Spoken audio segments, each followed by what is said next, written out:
President Harris and former President Trump meet face-to-face for the first time.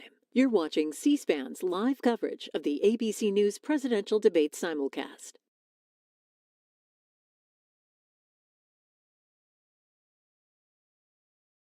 Constitution Center in Philadelphia, Pennsylvania. Here again, David Muir and Lindsay Davis. Welcome back to this historic ABC News presidential debate tonight. We're going to continue here, and I want to turn to the war in Ukraine. We're now 2.5 years into this conflict. Mr. President, it has been the position of the Biden administration that we must defend Ukraine from Russia, from Vladimir Putin, to defend their sovereignty, their democracy, that it's in America's best interest to do so, arguing that if Putin wins, he may be emboldened to move even further into other countries. You have said you would solve this war in 24 hours. You said so just before the break tonight. How exactly would you do that? And I want to ask you a very simple question tonight. Do you want Ukraine to win this war? I want the war to stop. I want to save lives that are being uselessly, people being killed by the millions. It's the millions. It's so much worse than the numbers that you're getting, which are fake numbers. Look, we're in for 250 billion or more because they don't ask Europe, which is a much bigger beneficiary to getting this thing done than we are. They're in for $150 billion less because Biden and you don't have the courage to ask Europe like I did with NATO. They paid billions and billions, hundreds of billions of dollars when I said, either you pay up or we're not going to protect you anymore. So that's maybe one of the reasons they don't like me as much as they like weak people. But you take a look at what's happening. We're in for 250 to 275 billion. They're into 100 to 150. They should be forced to equalize. With that being said, I want to get the war settled. I know Zelensky very well, and I know Putin very well. I have a good relationship, and they respect your president.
Debate, the first and potentially only matchup between Vice President Kamala Harris. And what we have done is clean up Donald Trump's mess. What we have done and what I intend to do is build on what we know are the aspirations and the hopes of the American people. But I'm going to tell you all in this debate tonight, you're going to hear from the same old tired playbook, a bunch of lies, grievances, and name-calling. What you're going to hear tonight is a detailed and dangerous plan called Project 2025 that the former president intends on implementing if he were elected again. I believe very strongly that the American people want a president who understands the importance of bringing us together, knowing we have so much more in common than what separates us, and I pledge to you to be a president for all Americans. President Trump will give you a minute here to respond. Number one, I have nothing to do, as you know, and as she knows better than anyone, I have nothing to do with Project 2025.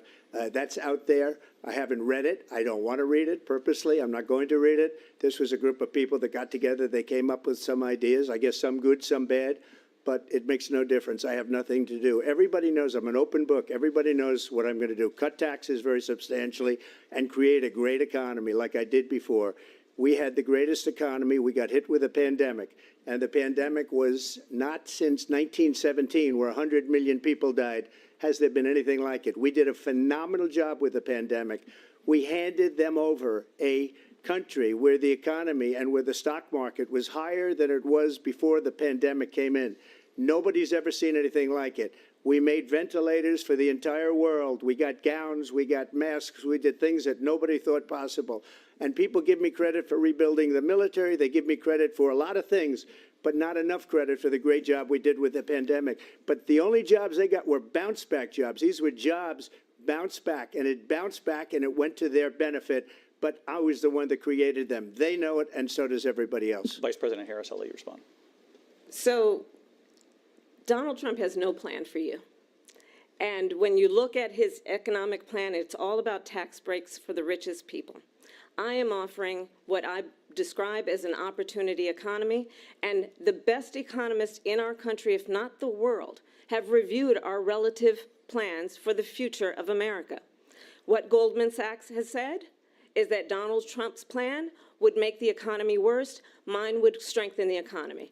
What the Wharton School has said is Donald Trump's plan would actually explode the deficit. 16 Nobel laureates have described his economic plan as something that would increase inflation and by the middle of next year would invite a recession. You just have to look at where we are and where we stand on the issues. And I'd invite you to know that Donald Trump actually has no plan for you because he is more interested in defending himself than he is in looking out for you. It's just a soundbite. They gave her that to say. Look, I went to the Wharton School of Finance, and many of those professors, the top professors, think my plan is a brilliant plan. It's a great plan. It's a plan that's going to bring up our worth, our value as a country. It's going to make people want to be able to go and work and create jobs and create a lot of good, solid money for our country. And just to finish off, she doesn't have a plan. She copied Biden's plan, and it's like 4 sentences, like run, spot, run. 4 sentences that are just, oh, we'll try and lower taxes. She doesn't have a plan. Take a look at her plan. She doesn't have a plan. Mr. President, I do want to drill down on something you both brought up. The Vice President brought up your tariffs. You responded, and let's drill down on this, because your plan is what she calls is essentially a national sales tax. Your proposal calls for tariffs, as you pointed out here, on foreign imports across the board. You recently said that you might double your plan, imposing tariffs up to 20% on goods coming into this country. As you know, many economists say that with tariffs at that level, costs are then passed on to the consumer. Vice President Harris has argued it'll mean higher prices on gas, food, clothing, medication, arguing it costs the typical family nearly $4,000 a year. Do you believe Americans can afford higher prices because of tariffs? They're not going to have higher prices. What's going to have, and who's going to have higher prices, is China and all of the countries that have been ripping us off for years. I was the only president ever. China was paying us hundreds of billions of dollars, and so were other countries. And, you know, if she doesn't like them, they should have gone out and they should have immediately cut the tariffs. But those tariffs are there 3.5 years now under their administration. We are going to take in billions of dollars, hundreds of billions of dollars. I had no inflation, virtually no inflation. They had the highest inflation perhaps in the history of our country, because I've never seen a worse period of time. People can't go out and buy cereal or bacon or eggs or anything else. The people of our country are absolutely dying with what they've done. They've destroyed the economy. And all you have to do is look at a poll. The polls say 80 and 85 and even 90% that the Trump economy was great, that their economy was terrible. Vice President Harris, I do want to ask for your response, and you heard what the president said there, because the Biden administration did keep a number of the Trump tariffs in place. So how do you respond? Well, let's be clear that the Trump administration resulted in a trade deficit, one of the highest we've ever seen in the history of America.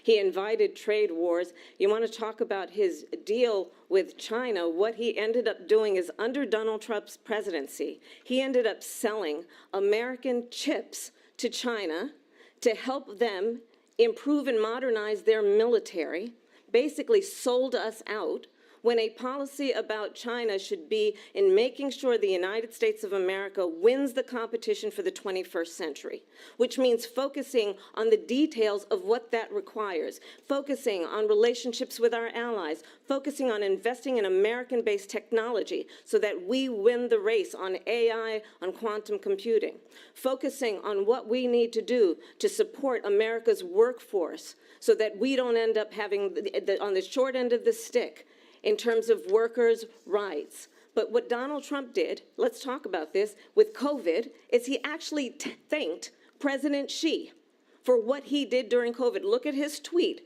"Thank you, President Xi," exclamation point, when we know that Xi was responsible for lacking and not giving us transparency about the origins of COVID. President Trump, I'll let you respond. First of all, they bought their chips from Taiwan. We hardly make chips anymore because of philosophies like they have and policies like they have. I don't say her because she has no policy. Everything that she believed 3 years ago and 4 years ago is out the window. She's going to my philosophy now. In fact, I was going to send her a MAGA hat. She's gone to my philosophy. But if she ever got elected, she'd change it. And it will be the end of our country. She's a Marxist. Everybody knows she's a Marxist. Her father's a Marxist professor in economics, and he taught her well. But when you look at what she's done to our country, and when you look at these millions and millions of people that are pouring into our country monthly, where it's, I believe, 21 million people, not the 15 that people say, and I think it's a lot higher than the 21. That's bigger than New York State pouring in. And just look at what they're doing to our country. They're criminals. Many of these people coming in are criminals. And that's bad for our economy, too. You know, you mentioned before, we'll talk about immigration later. Well, bad immigration is the worst thing that can happen to our economy. They have, and she has, destroyed our country with policy that's insane. Almost policy that you'd say they have to hate our country. President Trump, thank you. Lindsay? I want to turn to the issue of abortion. President Trump, you've often touted that you were able to kill Roe v. Wade. Last year, you said that you were proud to be the most pro-life president in American history. Then last month, you said that your administration would be great for women and their reproductive rights. In your home state of Florida, you surprised many with regard to your 6-week abortion ban because you initially had said that it was too short. And you said, quote, "I'm going to be voting that we need more than 6 weeks." But then the very next day, you reversed course and said you would vote to support the 6-week ban. Vice President Harris says that women shouldn't trust you on the issue of abortion because you've changed your position so many times. Therefore, why should they trust you? Well, the reason I'm doing that vote is because the plan is, as you know, the vote is, they have abortion in the 9th month. They even have, and you can look at the governor of West Virginia, the previous governor of West Virginia, not the current governor, who's doing an excellent job, but the governor before, he said the baby will be born and we will decide what to do with the baby. In other words, we'll execute the baby. And that's why I did that, because that predominates, because they're radical. The Democrats are radical in that. And her vice presidential pick, which I think was a horrible pick, by the way, for our country, because he is really out of it. But her vice presidential pick says abortion in the 9th month is absolutely fine. He also says execution after birth. It's execution, no longer abortion, because the baby is born, is okay. And that's not okay with me, hence the vote. But what I did is something for 52 years. They've been trying to get Roe v. Wade into the states. And through the genius and heart and strength of 6 Supreme Court justices, we were able to do that. Now, I believe in the exceptions for rape, incest, and life of the mother. I believe strongly in it. Ronald Reagan did also. 85% of Republicans do.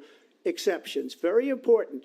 But we were able to get it, and now states are voting on it. And for the first time, you're going to see, look, this is an issue that's torn our country apart for 52 years.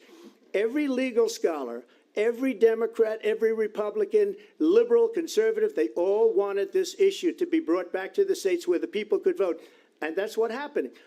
Now, Ohio, the vote was somewhat liberal. Kansas, the vote was somewhat liberal, much more liberal than people would have thought. But each individual state is voting. It's the vote of the people now. It's not tied up in the federal government. I did a great service in doing it. It took courage to do it. And the Supreme Court had great courage in doing it. And I give tremendous credit to those 6 justices. There is no state in this country where it is legal to kill a baby after it's born. Madam Vice President, I want to get your response to President Trump. Well, as I said, you're going to hear a bunch of lies, and that's not actually a surprising fact. Let's understand how we got here. Donald Trump hand-selected 3 members of the United States Supreme Court with the intention that they would undo the protections of Roe v. Wade. And they did exactly as he intended. And now in over 20 states, there are Trump abortion bans, which make it criminal for a doctor or nurse to provide health care. In one state, it provides prison for life. Trump abortion bans that make no exception even for rape and incest, which understand what that means. A survivor of a crime of violation to their body does not have the right to make a decision about what happens to their body next. That is immoral. And one does not have to abandon their faith or deeply held beliefs to agree. The government, and Donald Trump certainly, should not be telling a woman what to do with her body. I have talked with women around our country. You want to talk about this is what people wanted? Pregnant women who want to carry a pregnancy to term, suffering from a miscarriage, being denied care in an emergency room because the healthcare providers are afraid they might go to jail, and she's bleeding out in a car in the parking lot. She didn't want that. Her husband didn't want that. A 12 or 13-year-old survivor of incest being forced to carry a pregnancy to term. They don't want that. And I pledge to you, when Congress passes a bill to put back in place the protections of Roe v. Wade, as President of the United States, I will proudly sign it into law. But understand, if Donald Trump were to be reelected, he will sign a national abortion ban. Understand, in his Project 2025, there would be a national abortion, a monitor that would be monitoring your pregnancies, your miscarriages. I think the American people believe that certain freedoms, in particular the freedom to make decisions about one's own body, should not be made by the government. Thank you, Vice President Harris. Well, there she goes again. It's a lie. I'm not signing a ban, and there's no reason to sign a ban, because we've gotten what everybody wanted. Democrats, Republicans, and everybody else, and every legal scholar wanted it to be brought back into the states, and the states are voting. And it may take a little time, but for 52 years, this issue has torn our country apart, and they've wanted it back in the states. And I did something that nobody thought was possible. The states are now voting. What she says is an absolute lie. And as far as the abortion ban, no, I'm not in favor of abortion ban, but it doesn't matter, because this issue has now been taken over by the states. Would you veto a national abortion ban if it came to your desk? Well, I won't have to, because, again, two things. Number one, she said she'll go back to Congress. She'll never get the vote. It's impossible for her to get the vote, especially now with the 50-50, essentially 50-50 in both Senate and the House. She's not going to get the vote. She can't get the vote. She won't even come close to it. So it's just talk. You know what it reminds me of? When they said they're going to get student loans terminated, and it ended up being a total catastrophe. The student loans, and then her, I think probably her boss, if you call him a boss, he spends all his time on the beach. But look, her boss went out and said, we'll do it again. We'll do it a different way. And he went out, got rejected again by the Supreme Court. So all these students got taunted with this whole thing about this whole idea, and how unfair that would have been. Part of the reason they lost to the millions and millions of people that had to pay off their student loans. They didn't get it for free, but they were saying it's the same way that they talked about that they talk about abortion. But if I could just get a yes or no, because your running mate, J.D. Vance, has said that you would veto it if it did come to your desk. Well, I didn't discuss it with J.D. In all fairness, J.D., and I don't mind if he has a certain view, but I think he was speaking for me, but I really didn't. Look, we don't have to discuss it, because she'd never be able to get it, just like she couldn't get student loans. They couldn't get student loans. They didn't even come close to getting student loans. They taunted young people and a lot of other people that had loans. They can never get this approved. So it doesn't matter what she says about going to Congress. Well, wonderful. Let's go to Congress. Do it. But the fact is that for years they wanted to get it out of Congress and out of the federal government, and we did something that everybody said couldn't be done. And now you have a vote of the people on abortion. Vice President Harris, I want to give you your time to respond, but I do want to ask, would you support any restrictions on a woman's right to an abortion? I absolutely support reinstating the protections of Roe v. Wade, and as you rightly mentioned, nowhere in America is a woman carrying a pregnancy to term and in asking for an abortion. That is not happening. It's insulting to the women of America. And understand what has been happening under Donald Trump's abortion bans. Couples who pray and dream of having a family are being denied IVF treatments. What is happening in our country?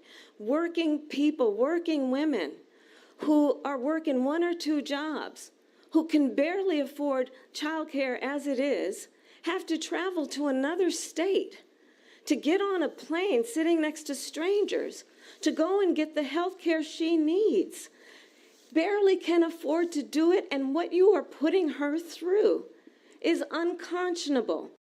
सुबह सुबह phone पर आज से योगा शुरू करने का सोच रही हूँ, इसलिए योगा मैट, हेडबैंड्स, शूज ये सब ऑर्डर कर रही थी। सब आज के आज डिलीवर नॉट पॉसिबल। अरे सुबह ऑर्डर और शाम को सब डिलीवर्ड कैसे? Amazon प्राइम से। ये Amazon प्राइम तो सच में टू मच है। 10 लाख प्लस प्रोडक्ट्स पे free same day delivery. Amazon prime सच में too much. And the people of America have not, the majority of Americans believe in a woman's right to make decisions about her own body, and that is why in every state where this issue has been on the ballot, in red and blue states both, the people of America have voted for freedom. Vice President Harris, Excuse me, I have to respond. Another lie. It's another lie.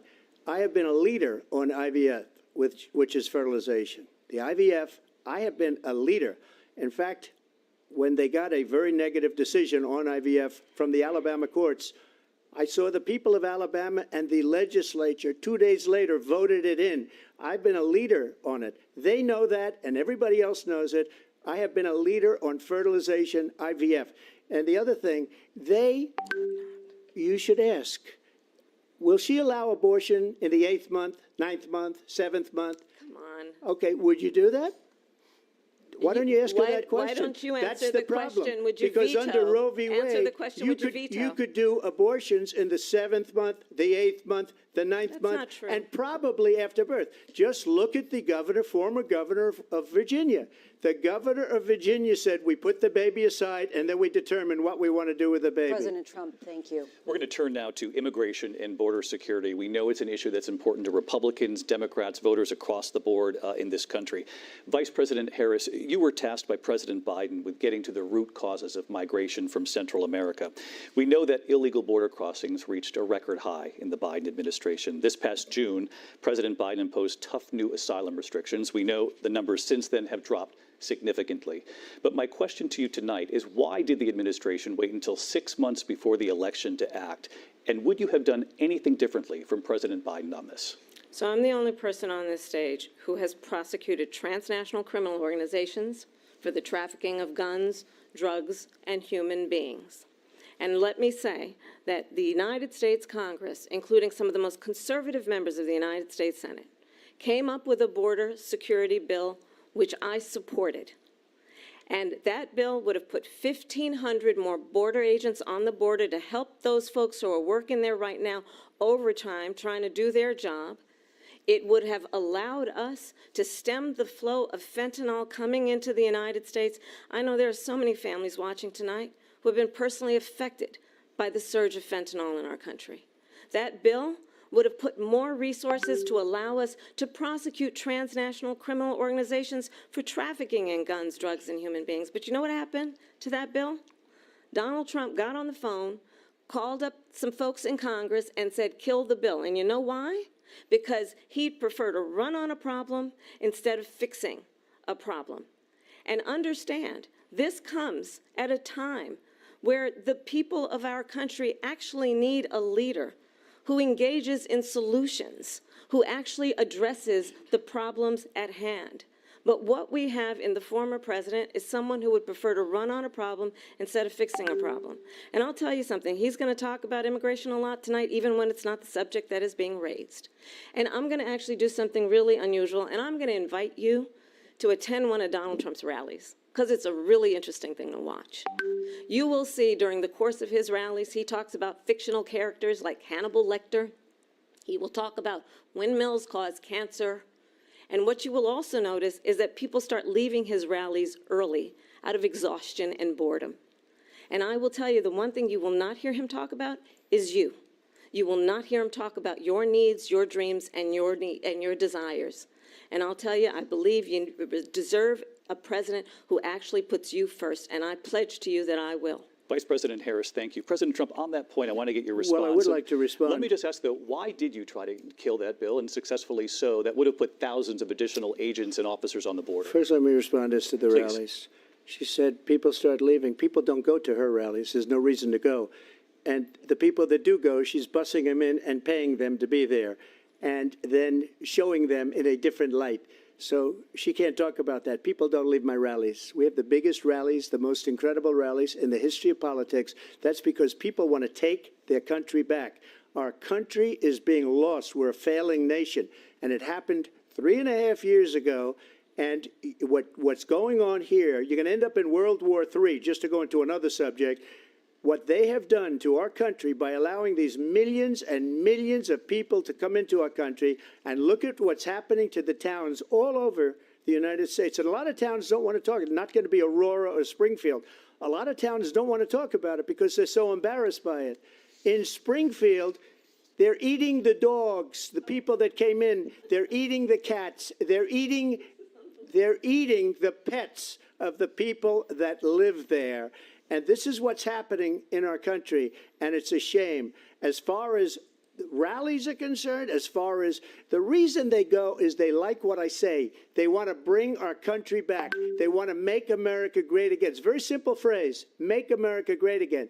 She's destroying this country, and if she becomes president, this country doesn't have a chance of success.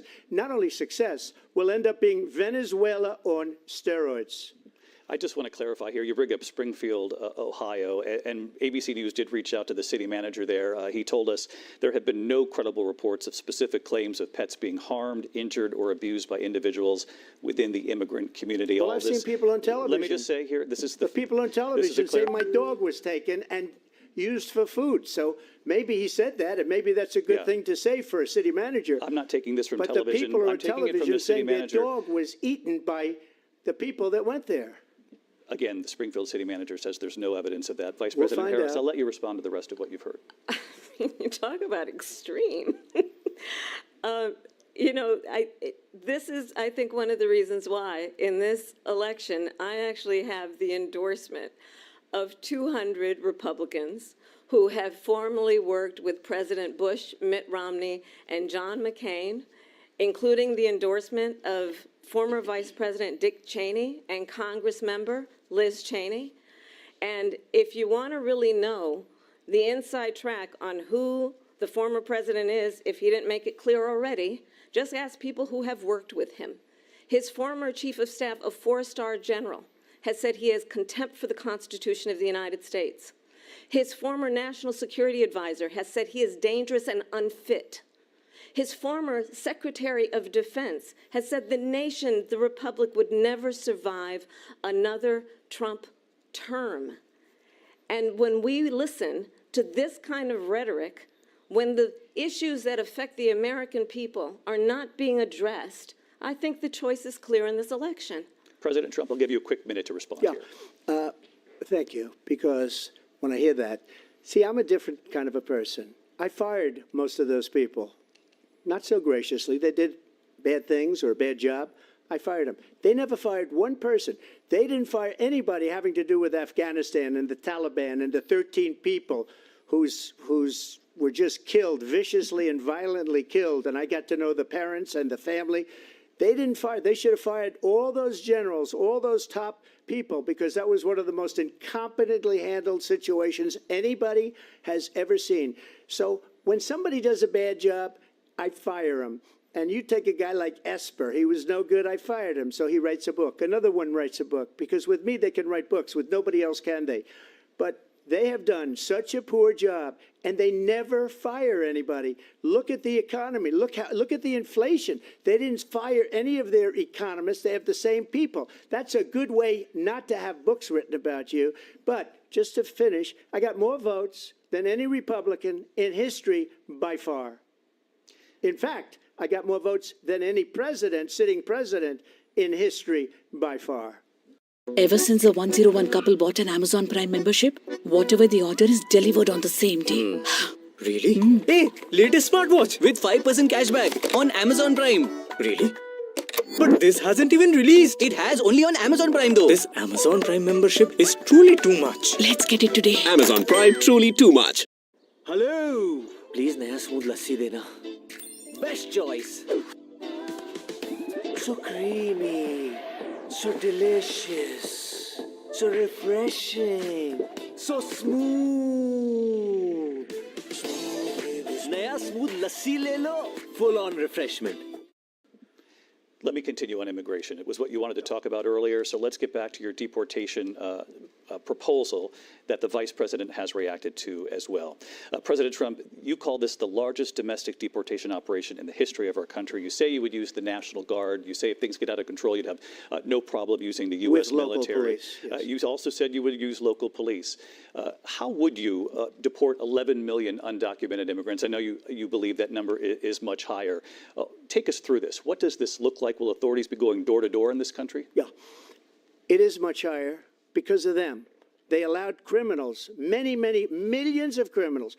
They allowed terrorists. They allowed common street criminals. They allowed people to come in, drug dealers, to come into our country. And they're now in the United States and told by their countries like Venezuela, don't ever come back or we're going to kill you. Do you know that crime in Venezuela and crime in countries all over the world is way down? You know why? Because they've taken their criminals off the street and they've given them to her to put into our country. And this will be one of the greatest mistakes in history for them to allow. And I think they probably did it because they think they're going to get votes, but it's not worth it because they're destroying the fabric of our country by what they've done. There's never been anything done like this at all. They've destroyed the fabric of our country. Millions of people let in, and all over the world, crime is down all over the world except here. Crime here is up and through the roof. Despite their fraudulent statements that they made, crime in this country is through the roof. And we have a new form of crime. It's called migrant crime. And it's happening at levels that nobody thought possible. President Trump, as you know, the FBI says overall violent crime is actually coming down in this country. But Vice Excuse me, President the Harris, FBI they were defrauding statements. They didn't include the worst cities. They didn't include the cities with the worst crime. It was a fraud. Just like their number of 818,000 jobs that they said they created turned out to be a fraud. President Trump, thank you. I'll let you respond, Vice President Harris. Well, I think this is so rich, coming from someone who has been prosecuted for national security crimes, economic crimes, election interference, has been found liable for sexual assault, and his next big court appearance is in November at his own criminal sentencing. And let's be clear where each person stands on the issue of what is important about respect for the rule of law and respect for law enforcement. The former vice president called for defunding federal law enforcement, 45,000 agents, get this, on the day after he was arraigned on 34 felony counts. So let's talk about what is important in this race. It is important that we move forward, that we turn the page on this same old tired rhetoric and address the needs of the American people, address what we need to do about the housing shortage, which I have a plan for, address what we must do to support our small businesses, address bringing down the price of groceries. But frankly, the American people are exhausted with this same old tired playbook. Vice President Harris, thank you. Excuse me. Every one of those cases was started by them against their political opponent. And I'm winning most of them, and I will win the rest on appeal. And you saw that with the decision that came down just recently from the Supreme Court. I'm winning most of them. But those are cases, it's called weaponization. Never happened in this country. They weaponized the Justice Department. Every one of those cases was involved with the DOJ, from Atlanta and Fani Willis to the Attorney General of New York and the DA in New York. Every one of those cases. And then they say, oh, he's a criminal. They're the ones that made them go after me. By the way, Joe Biden was found essentially guilty on the documents case. And what happened in my documents case? They said, oh, that's the toughest of them all. A complete and total victory. 2 months ago, it was thrown out. It's weaponization, and they used it, and it's never happened in this country. They used it to try and win an election. They're President Trump, fake cases. President Trump, thank you. A really quick response here, Vice President Harris, on this notion of weaponization of the Justice Department. Well, let's talk about extreme and understand the context in which this election in 2024 is taking place. The United States Supreme Court recently ruled that the former president would essentially be immune from any misconduct if he were to enter the White House again. Understand, this is someone who has openly said he would terminate, I'm quoting, terminate the Constitution of the United States, that he would weaponize the Department of Justice against his political enemies. Someone who has openly expressed disdain for members of our military. Understand what it would mean if Donald Trump were back in the White House with no guardrails, because certainly we know now the court won't stop him. We know J.D. Vance is not going to stop him. It's up to the American people Vice to President stop Harris, him. thank you. Lindsay? Vice President Harris, in your last run for president. This is the one that weaponized, not me. She weaponized. I probably took a bullet to the head because of the things that they say about me. They talk about democracy. I'm a threat to democracy. They're the threat to democracy with a fake Russia investigation that went nowhere. We have a lot to get to. Lindsay? Vice President Harris, in your last run for president, you said you wanted to ban fracking. Now you don't. You wanted mandatory government buyback programs for assault weapons. Now your campaign says you don't. You supported decriminalizing border crossings. Now you're taking a harder line. I know you say that your values have not changed. So then why have so many of your policy positions changed? So my values have not changed, and I'm going to discuss every one of the, at least every point that you've made. But in particular, let's talk about fracking because we're here in Pennsylvania. I made that very clear in 2020. I will not ban fracking. I have not banned fracking as Vice President of the United States. And in fact, I was the tie-breaking vote on the Inflation Reduction Act, which opened new leases for fracking. My position is that we have got to invest in diverse sources of energy so we reduce our reliance on foreign oil. We have had the largest increase in domestic oil production in history because of an approach that recognizes that we cannot over-rely on foreign oil. As it relates to my values, let me tell you, I grew up a middle-class kid raised by a hardworking mother who worked and saved and was able to buy our first home when I was a teenager. The values I bring to the importance of home ownership, knowing not everybody got handed $400 million on a silver platter and then filed bankruptcy 6 times, is a value that I bring to my work to say we are going to work with the private sector and home builders to increase 3 million homes, increase by 3 million homes by the end of my first term. My work that is related to having a friend when I was in high school who was sexually assaulted by her stepfather. And my focus then on protecting women and children from violent crime is based on a value that is deeply grounded in the importance of standing up for those who are most vulnerable. My work that is about protecting Social Security and Medicare is based on long-standing work that I have done, protecting seniors from scams.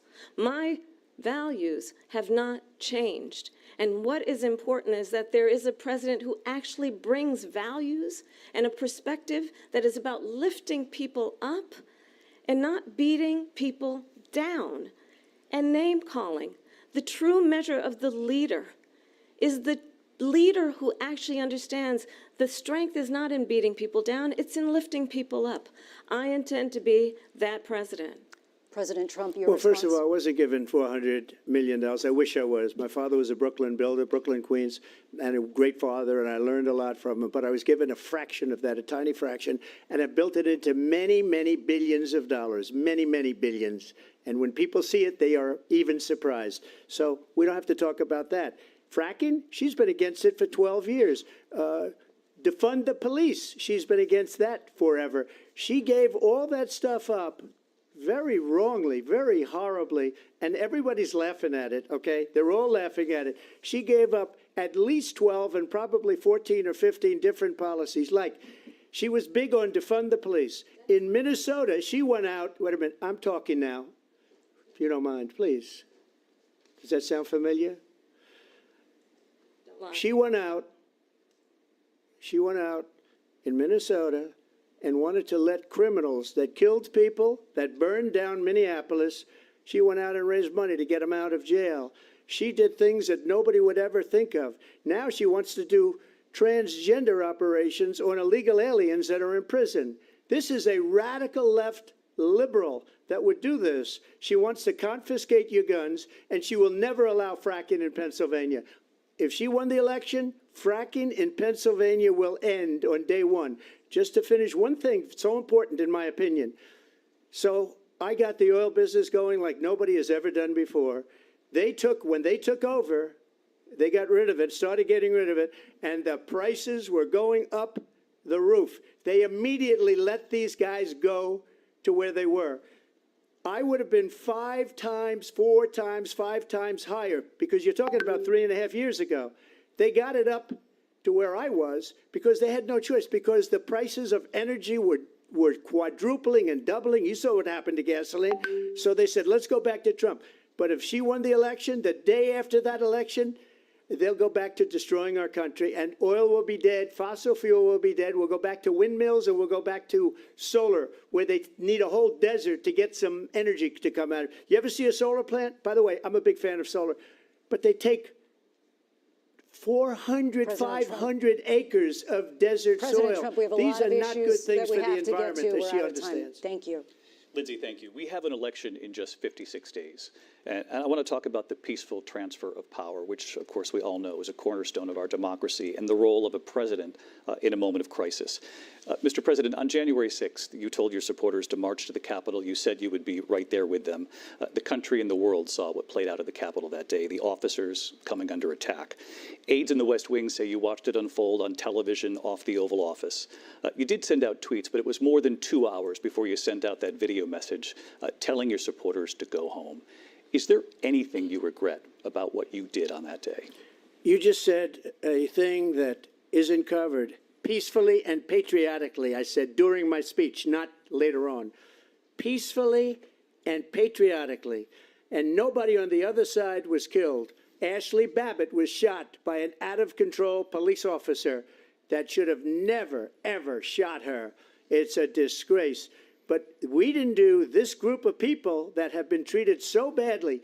I ask, what about all the people that are pouring into our country and killing people that she allowed to pour in? She was the border czar, remember that. She was the border czar. She doesn't want to be called the border czar because she's embarrassed by the border. In fact, she said at the beginning, oh, I'm surprised you're not talking about the border yet. That's because she knows what a bad job they've done. What about those people? When are they going to be prosecuted? When are these people from countries all over the world, not just South America? They're coming in from all over the world, David, all over the world.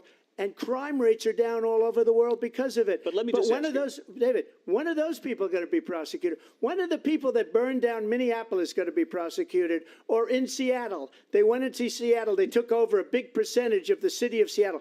When are those people going to be prosecuted? But let me just ask you. You might ask her that question. You were the president. You were watching it unfold on television. It's a very simple question as we move forward toward another election. Is there anything you regret about what you did on that day?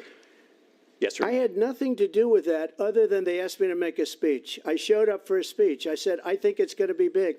I went to Nancy Pelosi and the mayor of Washington, D.C., and the mayor put it back in writing, as you know. I said, you know, this is going to be a very big rally or whatever you want to call it. And again, it wasn't done by me. It was done by others. I said, I'd like to give you 10,000 National Guard or soldiers. They rejected me. Nancy Pelosi rejected me. It was just 2 weeks ago. Her daughter has a tape of her saying she is fully responsible for what happened. They want to get rid of that tape. It would have never happened if Nancy Pelosi and the mayor of Washington did their jobs.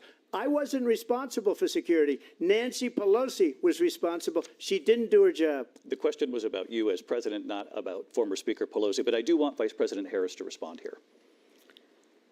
I was at the Capitol on January 6th. I was the vice president-elect. I was also an acting senator. I was there. And on that day, the President of the United States incited a violent mob to attack our nation's capital, to desecrate our nation's capital. On that day, 140 law enforcement officers were injured, and some died. And understand, The former president has been indicted and impeached for exactly that reason. But this is not an isolated situation. Let's remember Charlottesville, where there was a mob of people carrying tiki torches, spewing anti-Semitic hate. And what did the president then at the time say? There were fine people on each side.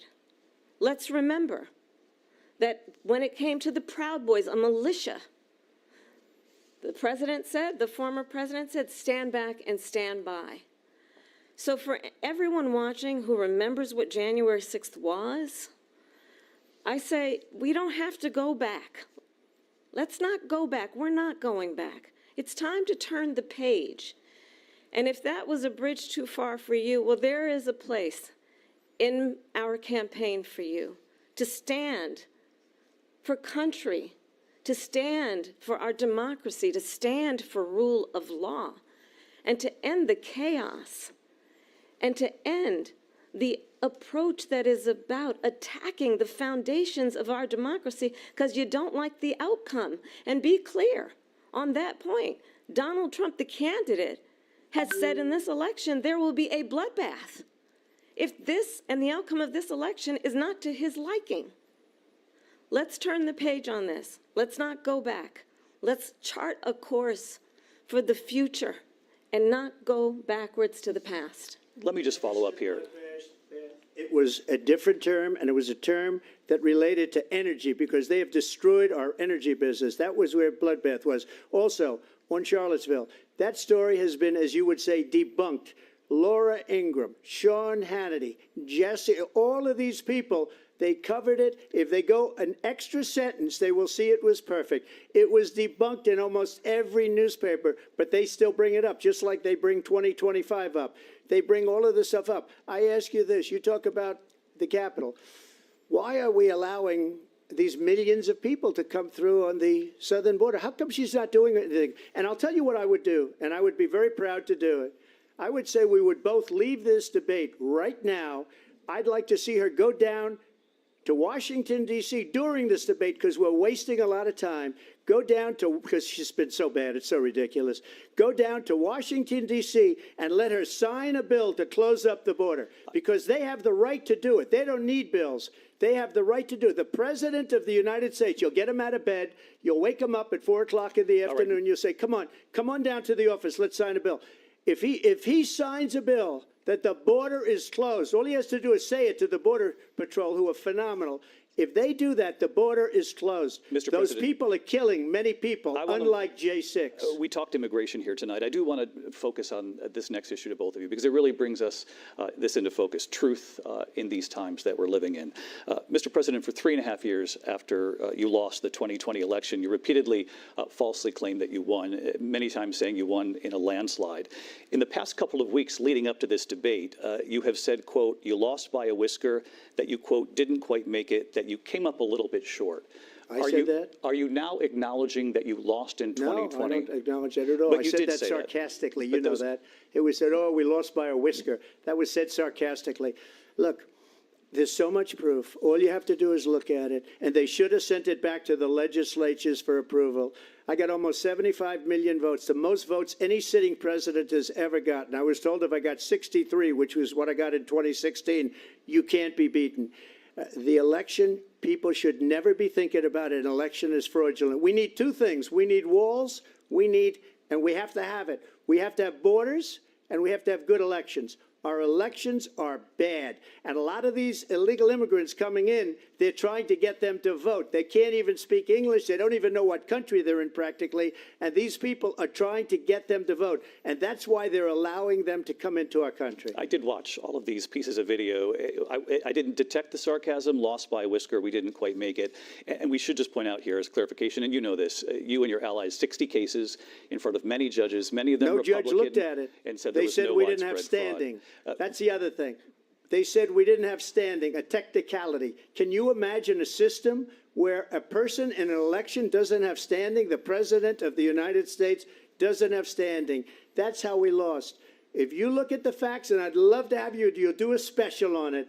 I'll show you Georgia, and I'll show you Wisconsin, and I'll show you Pennsylvania, and I'll show you. We have so many facts and statistics, but you know what? That doesn't matter, because we have to solve the problem that we have right now. That's old news. And the problem that we have right now is we have a nation in decline, and they have put it into decline. We have a nation that is dying, David. Mr. President, thank you. Vice President Harris, you heard the president there tonight. He said he didn't say that he lost by a whisker. So he still believes he did not lose the election that was won by President Biden and yourself. But I do want to ask you about something that's come up in the last couple of days. This was a post from President Trump about this upcoming election just weeks away. He said, when I win, those people who cheated, and then he lists donors, voters, election officials, he says will be prosecuted to the fullest extent of the law, which will include long-term prison sentences.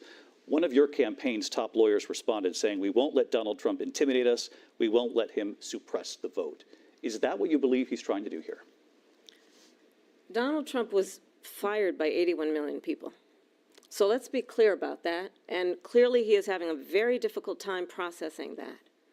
But we cannot afford to have a president of the United States who attempts, as he did in the past, to upend the will of the voters in a free and fair election.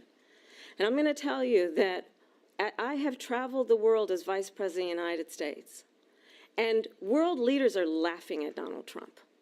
I have talked with military leaders, some of whom worked with you, and they say you're a disgrace.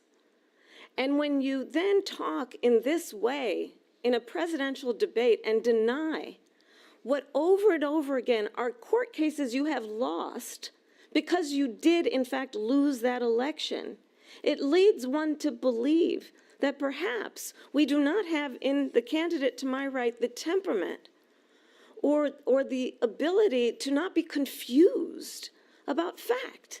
That's deeply troubling, and the American people deserve better. I'll give you 1 minute to respond, Mr. President. Let me just say about world leaders. Viktor Orban, one of the most respected men, they call him a strong man. He's a tough person, smart. Prime Minister of Hungary. They said, why is the whole world blowing up? 3 years ago it wasn't. Why is it blowing up? He said, because you need Trump back as president. They were afraid of him. China was afraid, and I don't like to use the word afraid, but I'm just quoting him. China was afraid of him. North Korea was afraid of him. Look at what's going on with North Korea, by the way. He said Russia was afraid of him. I ended the Nord Stream 2 pipeline, and Biden put it back on day one, but he ended the XL pipeline. The XL pipeline in our country, he ended that. But he let the Russians build a pipeline going all over Europe and heading into Germany, the biggest pipeline in the world. Look, Viktor Orban said it. He said the most respected, most feared person is Donald Trump. We had no problems when Trump was president, but when this weak, pathetic man that you saw at a debate just a few months ago, that if he weren't in that debate, he'd be running instead of her. She got no votes. He got 14 million votes. What you did, you talk about a threat to democracy. He got 14 million votes, and they threw him out of office. And you know what? I'll give you a little secret. He hates her. He can't stand her. But he got 14 million votes. They threw him out. She got 0 votes. And when she ran, she was the first one to leave because she failed. And now she's running. I don't understand it, but I'm okay with it because your time is I think up. we're going to do very well. We've got a lot more to get to. Turning now to the Israel-Hamas war and the hostages who are still being held, Americans among them. Vice President Harris, in December, you said, quote, Israel has a right to defend itself, but you added, quote, it matters how, saying international humanitarian law must be respected. Israel must do more to protect innocent civilians. You said that 9 months ago. Now an estimated 40,000 Palestinians are dead. Nearly 100 hostages remain. Just last week, Prime Minister Benjamin Netanyahu said there's not a deal in the making. President Biden has not been able to break through the stalemate. How would you do it? Well, let's understand how we got here. On October 7, Hamas, a terrorist organization, slaughtered 1,200 Israelis. Many of them young people who were simply attending a concert. Women were horribly raped. And so absolutely, I said then, I say now, Israel has a right to defend itself. We would. And how it does so matters. because it is also true, far too many innocent Palestinians have been killed. Children, mothers. What we know is that this war must end. It must end immediately, and the way it will end is we need a ceasefire deal and we need the hostages out. And so we will continue to work around the clock on that. Work around the clock, also understanding that we must chart a course for a two-state solution. And in that solution, there must be security for the Israeli people and Israel, and in equal measure for the Palestinians. But the one thing I will assure you always, I will always give Israel the ability to defend itself, in particular as it relates to Iran and any threat that Iran and its proxies pose to Israel. But we must have a two-state solution where we can rebuild Gaza, where the Palestinians have security, self-determination, and the dignity they so rightly deserve. President Trump, how would you negotiate with Netanyahu and also Hamas in order to get the hostages out and prevent the killing of more innocent civilians in Gaza? If I were president, it would have never started. If I were president, Russia would have never, ever, I know Putin very well, he would have never, and there was no threat of it either, by the way, for 4 years, have gone into Ukraine and killed millions of people when you add it up, far worse than people understand what's going on over there. But when she mentions about Israel, all of a sudden, she hates Israel. She wouldn't even meet with Netanyahu when he went to Congress to make a very important speech. She refused to be there because she was at a sorority party of hers. She wanted to go to the sorority party. She hates Israel. If she's president, I believe that Israel will not exist within 2 years from now. And I've been pretty good at predictions, and I hope I'm wrong about that one. She hates Israel. At the same time, in her own way, she hates the Arab population because the whole place is going to get blown up. Arabs, Jewish people, Israel will be gone. It would have never happened. Iran was broke under Donald Trump. Now Iran has $300 billion because they took off all the sanctions that I had. Iran had no money for Hamas or Hezbollah or any of the 28 different spheres of terror. And they are spheres of terror, horrible terror. They had no money. It was a big story, and you know it. You covered it very well, actually. They had no money for terror. They were broke. Now they're a rich nation, and now what they're doing is they're spreading that money around. Look at what's happening with the Houthis and Yemen. Look at what's going on in the Middle East. This would have never happened. I will get that settled and fast, and I'll get the war with Ukraine and Russia ended. If I'm president-elect, I'll get it done before even becoming president. Vice President Harris, he says you hate Israel. That's absolutely not true. I have my entire career and life supported Israel and the Israeli people. He knows that. He's trying to, again, divide and distract from the reality, which is it is very well known that Donald Trump is weak and wrong on national security and foreign policy. It is well known that he admires dictators, wants to be a dictator on day one, according to himself. It is well known that he said of Putin that he can do whatever the hell he wants and go into Ukraine. It is well known that he said when Russia went into Ukraine, it was brilliant. It is well known he exchanged love letters with Kim Jong-un. And it is absolutely well known that these dictators and autocrats are rooting for you to be president again because they're so clear. They can manipulate you with flattery and favors. And that is why so many military leaders who you have worked with have told me you are a disgrace. That is why we understand that we have to have a president who is not consistently weak and wrong on Vice national President security, Harris. including the importance of upholding and respecting in highest regard our military. Vice President Harris, thank you. They're the ones, and she's the one that caused it, that's weak on national security by allowing every nation last month for the year, 168 different countries sending people into our country. Their crime rates are way down. Putin endorsed her last week, said, I hope she wins, and I think he meant it. because what he's gotten away with is absolutely incredible. It wouldn't have happened with me. The leaders of other countries think that they're weak and incompetent, and they are. They're grossly incompetent. And I just ask one question. Why does Biden go in and kill the Keystone Pipeline and approve the single biggest deal that Russia's ever made, Nord Stream 2, the biggest pipeline anywhere in the world going to Germany and all over Europe? Because they're weak and they're ineffective. And Biden, by the way, President gets paid Trump, a lot of money. Thank you. We have a lot of issues to get to. We'll be right back with much more of this historic ABC News presidential debate from the National Constitution Center right here in Philadelphia. Back in a moment.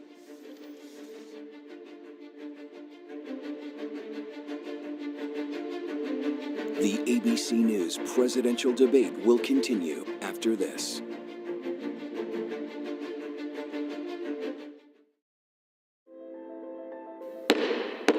The House will be in order. This year, C-SPAN celebrates 45 years of covering Congress like no other. Since 1979, we've been your primary source for Capitol Hill, providing balanced, unfiltered coverage of government, taking you to where the policy's debated and decided, all with the support of America's cable companies. C-SPAN, 45 years and counting, powered by cable.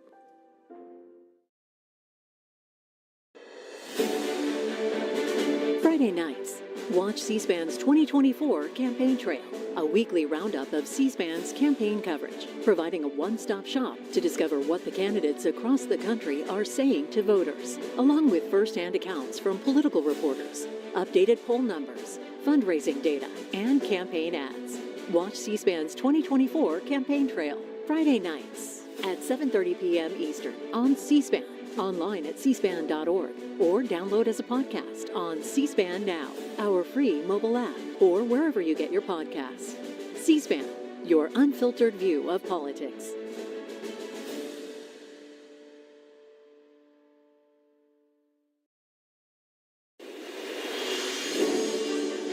As the 2024 presidential campaign continues, American History TV presents a new 9-part series, Historic Presidential Elections. Learn about the pivotal issues of different eras, uncover what made these elections historic, and explore their lasting impact on the nation. This Saturday at 7 p.m. Eastern, a look at the election of 1860. Abraham Lincoln defeated several other candidates, including Senator Stephen Douglas, to become the first Republican elected president. Before he took office in March of 1861, several states in the southern U.S. pulled out of the Union, leading to the Civil War.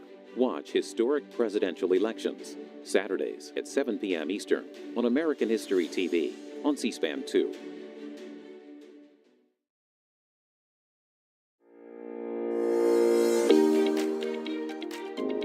Start your day with Washington Journal, your window into the nation's capital, the only daily nationally televised forum for discussing the latest issues in Washington and across the country. What I love about your show is that it gives the people an opportunity to speak for themselves on the issues that they actually care about. Join us for a live 3-hour conversation with a variety of congressional members and Washington influencers. I love this show. This is my favorite show to do of all shows because I actually get to hear what the American people care about. You can watch Washington Journal live every morning at 7 Eastern on C-SPAN, C-SPAN Now, or online at cspan.org.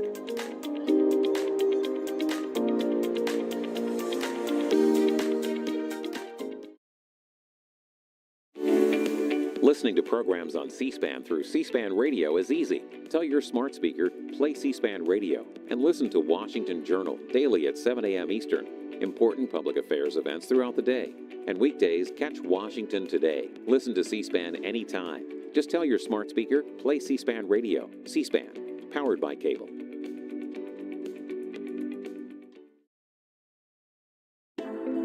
C-SPAN Now is a free mobile app featuring your unfiltered view of what's happening in Washington, live and on demand. Keep up with the day's biggest events with live streams of floor proceedings and hearings from the U.S. Congress, White House events, the courts, campaigns, and more from the world of politics, all at your fingertips.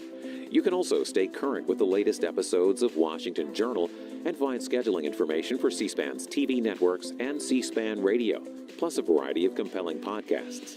C-SPAN Now is available at the Apple Store and Google Play. Scan the QR code to download it for free today or visit our website, cspan.org/cspan now. C-SPAN Now, your front row seat to Washington, anytime, anywhere. We'll head back to Philadelphia now as Vice President Harris and former President Trump meet face-to-face for the first time. You're watching C-SPAN's live coverage of the ABC News presidential debate simulcast.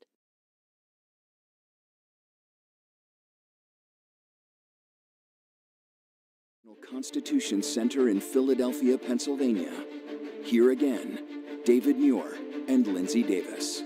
Welcome back to this historic ABC News presidential debate tonight. We're going to continue here, and I want to turn to the war in Ukraine. We're now 2.5 years into this conflict. Mr. President, it has been the position of the Biden administration that we must defend Ukraine from Russia, from Vladimir Putin, to defend their sovereignty, their democracy, that it's in America's best interest to do so, arguing that if Putin wins, he may be emboldened to move even further into other countries.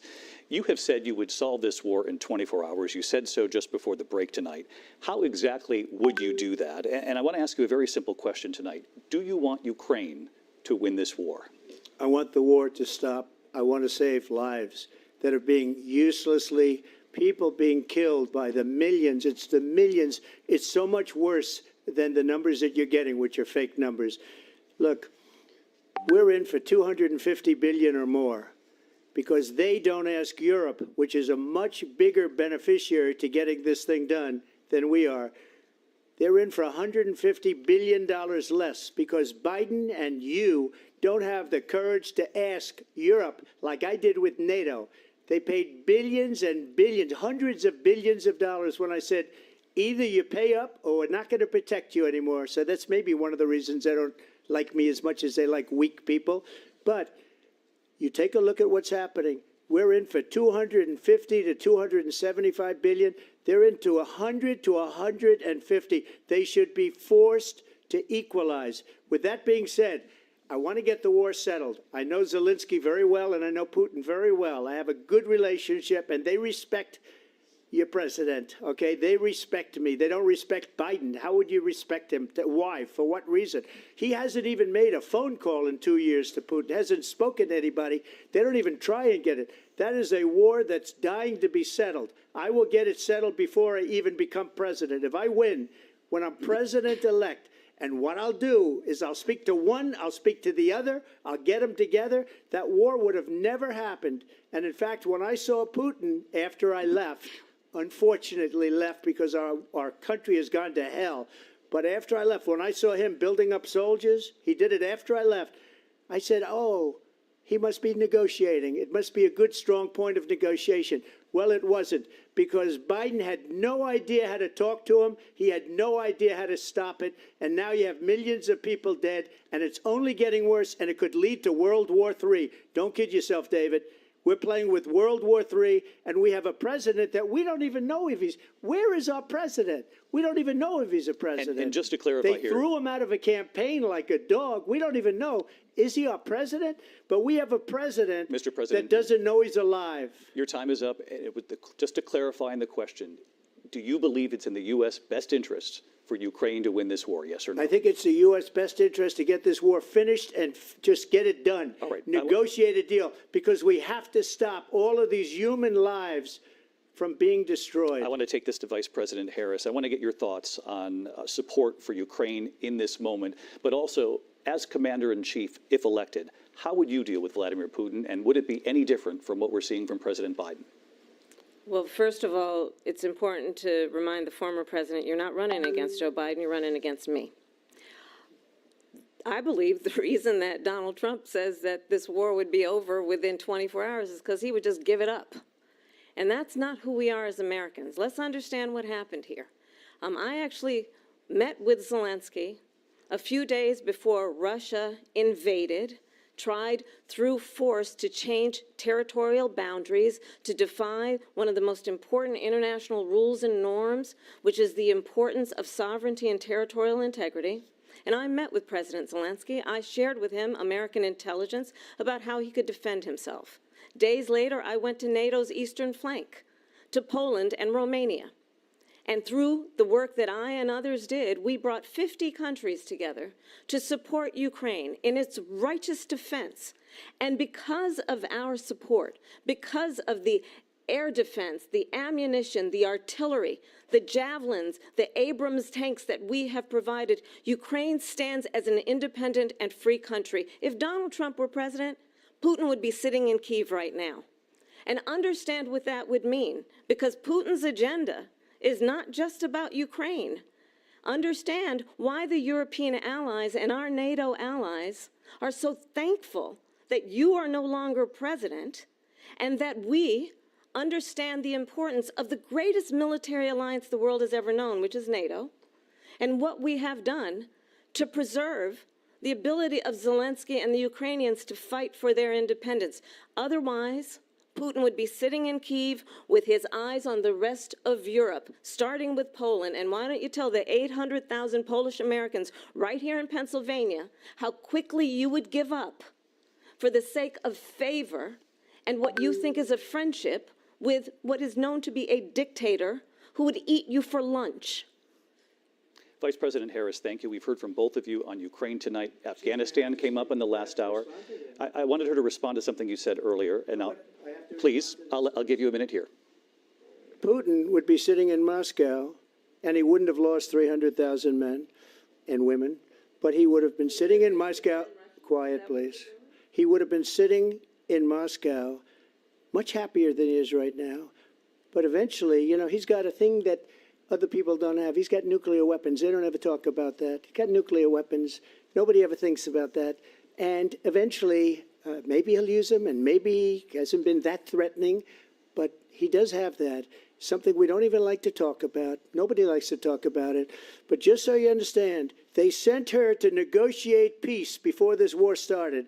3 days later, he went in and he started the war because everything they said was weak and stupid. They said the wrong things. That war should have never started. She was the emissary. They sent her in to negotiate with Zelensky and Putin, and she did.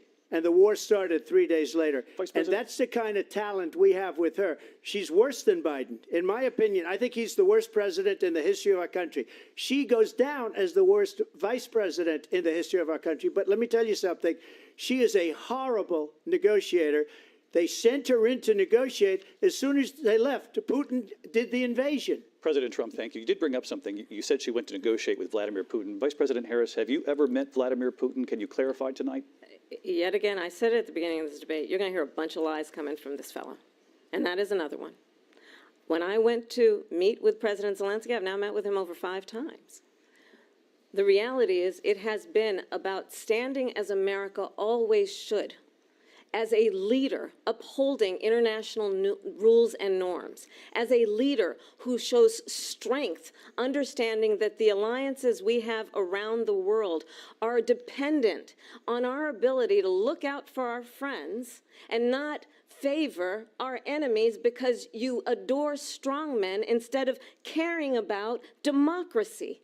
And that is very much what is at stake here. The President of the United States is commander-in-chief.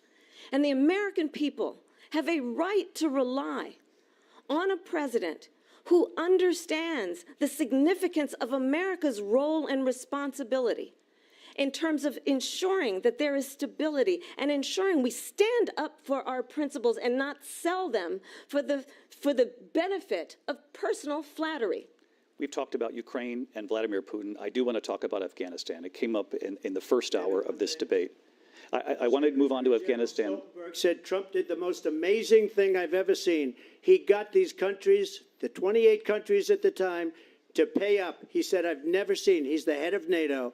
He said, I've never seen. For years, we were paying almost all of NATO. We were being ripped off by European nations, both on trade and on NATO. I got them to pay up by saying one of the statements you made before, if you don't pay, we're not going to protect you. Otherwise, we would have never gotten it. He said it was one of the most incredible jobs that he's ever seen done. Thank you. I want to turn to Afghanistan. It came up in the first hour of the debate, and we witnessed a poignant moment today on Capitol Hill, honoring the soldiers who died in the chaotic withdrawal from Afghanistan. I do want to ask the Vice President, do you believe you bear any responsibility in the way that withdrawal played out? Well, I will tell you, I agreed with President Biden's decision to pull out of Afghanistan. 4 presidents said they would, and Joe Biden did. And as a result, America's taxpayers are not paying the $300 million a day we were paying for that endless war. And as of today, there is not one member of the United States military who is in active duty in a combat zone in any war zone around the world, the first time this century. But let's understand how we got to where we are. Donald Trump, when he was president, negotiated one of the weakest deals you can imagine. He calls himself a deal maker. Even his national security advisor said it was a weak, terrible deal. And here's how it went down. He bypassed the Afghan government. He negotiated directly with a terrorist organization called the Taliban. The negotiation involved the Taliban getting 5,000 Taliban terrorists released. And get this, and the president at the time invited the Taliban to Camp David, a place of storied significance for us as Americans, a place where we honor the importance of American diplomacy, where we invite and receive respected world leaders. And this former president, as president, invited them to Camp David because he does not again appreciate the role and responsibility of the President of the United States to be commander-in-chief with a level of respect. And this gets back to the point of how he has consistently disparaged and demeaned members of our military, fallen soldiers, and the work that we must do to uphold the strength and the respect of the United States of America around the world. Vice President Harris, thank you. President Trump, your response to her saying that you began the negotiations with the Taliban. So if you take a look at that period of time, the Taliban was killing our soldiers, a lot of them, with snipers. And I got involved with the Taliban because the Taliban was doing the killing. That's the fighting force within Afghanistan. They don't bother doing that because, you know, they deal with the wrong people all the time. But I got involved.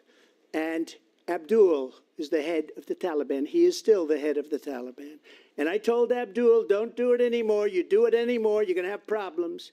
And he said, why do you send me a picture of my house? I said, you're going to have to figure that out, Abdul. And for 18 months, we had nobody killed. We did have an agreement negotiated by Mike Pompeo. It was a very good agreement.